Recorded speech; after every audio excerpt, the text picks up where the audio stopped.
শুরু হলো বিজয়ের মাস ডিসেম্বর।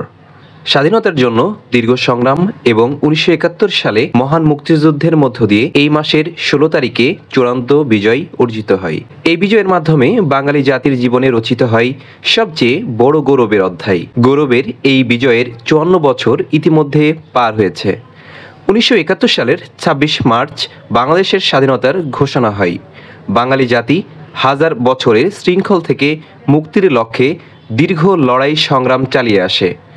আন্দোলন সংগ্রামের ধারাবাহিকতায় ব্রিটিশ শাসন, শোষণ ও নির্যাতন থেকে মুক্তির পর পাকিস্তানের ঔপনিবেশিক শাসন, শোষণ, নির্যাতনের বিরুদ্ধে গড়ে ওঠা আন্দোলনই এক পর্যায়ে স্বাধীনতা সংগ্রামে রূপ নেয়। মুক্তিযুদ্ধের বীরত্বপূর্ণ মরণপণ যুদ্ধের কাছে টিকতে না পেরে এবং বিশ্ব জনমতের চাপে পাকিস্তান আনুষ্ঠানিকভাবে আত্মসমর্পণ করতে বাধ্য হয়। এই প্রেক্ষাপটে মুক্তিযুদ্ধে বিজয় অর্জন করে বাংলাদেশ। ১৬ই ডিসেম্বর পাকিস্তান আনুষ্ঠানিকভাবে আত্মসমর্পণ করে সোহরাওয়ার্দী উদ্যান তৎকালীন রেসকোর্স ময়দানে। পাকিস্তানি হানাদার বাহিনী আত্মসমর্পণ করে। রক্তক্ষয়ী এই মুক্তিযুদ্ধে ৩০ লাখ শহীদ এবং ২ লাখ মা বোনের সম্ভ্রমের বিনিময়ে চূড়ান্ত বিজয় অর্জিত হয়।